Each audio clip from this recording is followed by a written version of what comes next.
वो इन्हीं गतिविधियों पर ज़्यादा जोर देती है। लेकिन क्योंकि ये चाहे वो विज्ञान संगोष्ठी हो, विज्ञान सेमिनार, विज्ञान प्रदर्शनियाँ हो, या इसी तरह की कुछ अन्य गतिविधियाँ चाहे वो खेलों में हो रही हो, सांस्कृतिक क्षेत्र में लोक उत्सव हम लोग करते हैं, ये सारी गतिविधियाँ हमको ग्रास लेवल से ऊपर उठाकर लानी है। And who are working on that grass root level? We all are working on that grass root level. अगर हम अच्छा कर रहे हैं तो हम अंकिता ध्यानी देश को दे सकते हैं।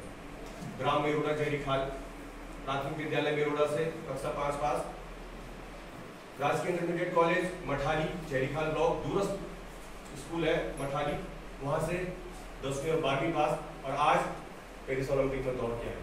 भले 20वां स्थान रहा, कोई बात नहीं, लेकिन वो बच्ची हमने दी, ग्रास रूट लेवल पर।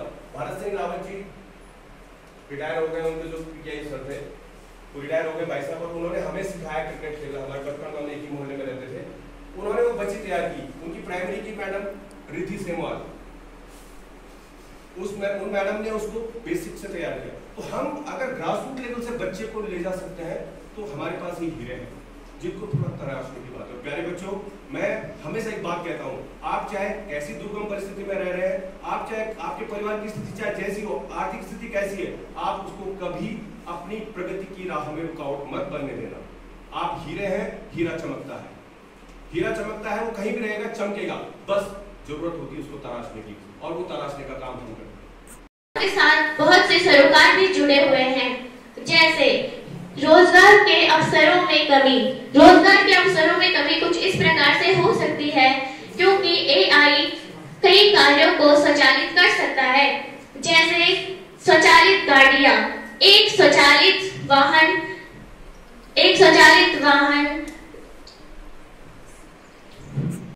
AI is intelligence shown by computer system. AI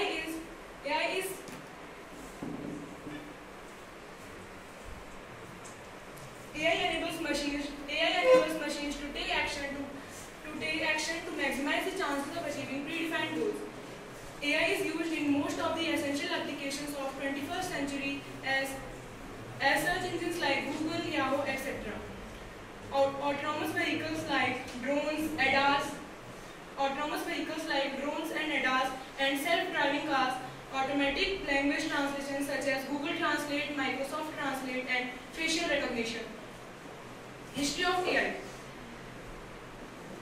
The history of AI spans way back. There are several names of renowned mathematicians, scientists, philosophers who conceived the topic AI. For example, René Descartes, Ada Lovelace, and most importantly, Alan Turing, whose Turing test in 1950 said to be a milestone in the field of AI. In 1950, on the Dartmouth Conference, the term AI first considered. The term AI is considered after the Dartmouth Conference, and after 1950s, the field of AI begins to be mature. क्या आपने कभी self driving cars के बारे में सुना है या सोचा है कि कैसे गूगल आपकी आवाज को शब्दों में बदल देता है? दरअसल इन सभी कार्यों को करने के पीछे एआई का ही हाथ है। एआई उन सभी जटिल कार्यों को करने में सक्षम है जिसे करने में मनुष्य को कई घंटों या कई दिनों का समय लगता था। तो इसी बीच एक सवाल उठता है कि एआई आखिर है क्या? तो आइए इस बारे में हम विस्तृत रूप से जानते हैं। एआई यानी आर्टिफिशियल इंटेलिजेंस उस टेक्नोलॉजी का नाम है जिसे मनुष्य ने खुद निर्मित किया व अपने दिमाग जैसे सोचने की शक्ति प्रदान की। यह कंप्यूटर साइंस की एक डेवलपिंग फील्ड है जिसका उद्देश्य दुनिया भर में इंटेलिजेंट मशीनें बनाना है। सोचिए कैसे आप अपने माता पिता या दोस्तों के चेहरे पहचान लेते हैं। एआई भी ये सभी कार्य कर सकता है। इसके कुछ शानदार उदाहरण हैं Google home, Alexa, Google lens और मेटा एआई। जैसे कि आपने देखा होगा, हाल ही में व्हाट्सएप ने अपना मेटा एआई लॉन्च किया जो हमारे सभी सवालों के जवाब देने में सक्षम है। ये सभी उपकरण आपकी आवाज को सुनकर व समझकर आपके सवालों का जवाब देते हैं। आज एआई हमारी दिनचर्या का अहम हिस्सा बन गया है। गूगल लेंस से लेकर वॉइस टू टेक्स्ट कन्वर्टर व आज के ट्रेंडिंग टूल्स जैसे चैटजीपीटी व text to image converter AI पर ही आधारित हैं। वर्ष 1956 में जॉन मैकार्थी, जिन्हें एआई का जनक कहते हैं, ने पहली बार वर्ल्ड फर्स्ट एआई कॉन्फ्रेंस में आर्टिफिशियल इंटेलिजेंस शब्द दिया। तो इसी बीच एक सवाल और उठता है कि आज सभी लोग टेक्नोलॉजी का प्रयोग कर रहे हैं, सभी सोशल मीडिया ऐप्स को चला रहे हैं, तो एआई के पास तो इतना डेटा हो जाना चाहिए कि यह मनुष्य से भी ज़्यादा इंटेलिजेंट हो जाए। तो यहाँ पर हम बात करेंगे एआई के प्रकार की। नमस्कार। तो जैसा कि हम सब लोग विदित हैं कि आज हम सब लोग यहाँ पर विज्ञान संगोष्ठी के उपलक्ष्य में उपस्थित हुए हैं। तो सबसे पहले मैं अपना परिचय देना पसंद करूंगी। मेरा नाम निहारिका नेगी, मैं कक्षा 10 की छात्रा जनता इंटर कॉलेज कमलपुर संगला कोटी से हूँ और आज की हमारी थीम है कृत्रिम बुद्धिमत्ता, संभाव्यता व सरोकार, या कह सकते हैं एआई और आर्टिफिशियल इंटेलिजेंस। तो हम शुरुआत करेंगे एआई के इतिहास से। एआई का इतिहास जानना यह समझने के लिए भी महत्वपूर्ण है कि आज एआई कहाँ है और कल एआई कहाँ होगा। हम एआई से संबंधित सभी महत्वपूर्ण विषयों पर चर्चा करेंगे। 1950 के दशक में रखी गई नींव से लेकर हाल ही के वर्षों में रखे गए प्रमुख कदमों तक। कभी कभी ऐसा लग सकता है कि एआई तकनीक का हाल ही में विकास हुआ है, क्योंकि इसका इस्तेमाल पिछले ही कुछ वर्षों में मुख्य धारा में आया है। दरअसल एआई का निर्माण 1950 के दशक में ही हो गया था, लेकिन उस समय इसे बड़ी सफलता हासिल नहीं हुई थी। बात करें आधुनिक समय की, तो वर्तमान समय में हम सबका जीवन एक बड़ी हद तक कंप्यूटर पर निर्भर हो गया है, जिस कारण भविष्य का अंदाजा लगाना लगभग असंभव हो रहा है। इसीलिए कंप्यूटर का इंटेलिजेंट होना भी अति आवश्यक है। एआई कंप्यूटर विज्ञान का सिद्धांत व विकास बन चुका है। यह कंप्यूटर विज्ञान के अंदर एक ऐसी विशेषता है जो मानव बुद्धि की तरह कार्य करता है। आधुनिक वैज्ञानिकों ने इसे एक मनुष्य की तरह डिजाइन किया है। अब हम बात करते हैं एआई के जन्म की। काम है वो काफी कुशलतापूर्वक हो रहा है। इसके अलावा ऐसा भी कहा जा रहा है कि आने वाले कुछ सालों में एआई बढ़ाएगा। तो अगर मैं इसके बेनिफिट की बात करूं तो एक मानव की तुलना में एक ह्यूमन की कंपैरिजन है एक एआई जो है, एक मशीन जो है काफ़ी अधिक नॉलेज रखेगी। तो बच्चा काफ़ी कुछ लर्न कर पाएगा, बच्चा काफ़ी कुछ नॉलेज जो है गेन कर पाएगा। बट कहते हैं कि हर एक सिक्के के दो पहलू होते हैं, हेड एंड टेल। अगर जिस चीज़ के जितने फायदे उसके कुछ ना कुछ ड्रॉबैक्स में निकल के आते हैं। अगर मैं आपको इसके ड्रॉबैक्स दे रहा हूँ तो भले ही एआई जो है लर्निंग का, नॉलेज गेन करने का one of the best resource है, फिर भी आजकल की जो जनरेशन है, आजकल की जो यूथ है, टोटली डिपेंड हो गई ऑन एआई।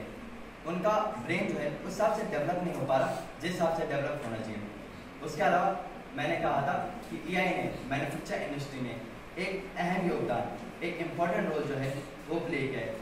बट इसका अगर मैं ड्रॉबैक बताऊं तो ये है कि एआई के कारण बेरोजगारी की समस्या हुई है। पहले जहां सैकड़ों वर्कर लगते थे उनको by itself, like drawing by its hand, but nowadays the AI is also made the human very. AI के बारे में कुछ बताना चाहती हूँ। एआई क्या होता है? एआई एक टेक्नोलॉजी या साइंस है जो मानव द्वारा निर्मित है और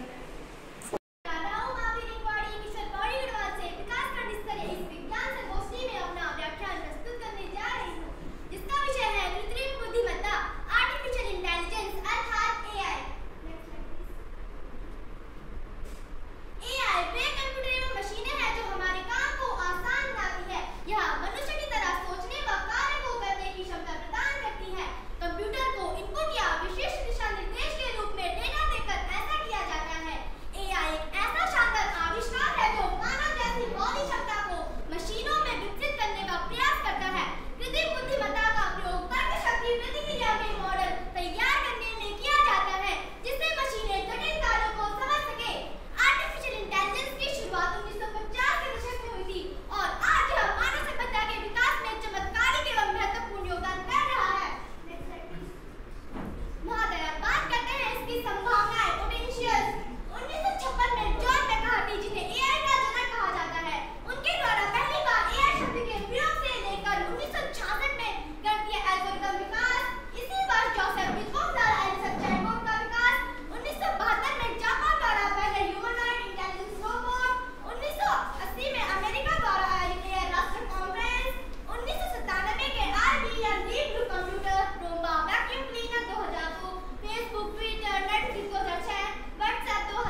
जिक्र किया जो है अपनी चिंताओं में एलिस और बॉब का क्या है ये और क्यों बंद करना पड़ा? ये एक फेसबुक के चैटबॉट थे, इनको मिलकर एक नई भाषा विकसित की जिन्हें हम मनुष्य नहीं समझ सकते थे और ये आगे चलकर हमारे लिए बहुत बड़ा खतरा बन सकता था, इसलिए फेसबुक ने इनको चैटबॉट को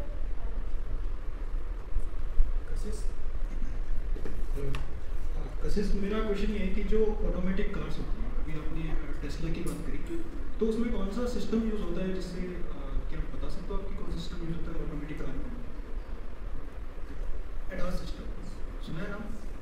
तो एडास सिस्टम का फुल फॉर्म बता।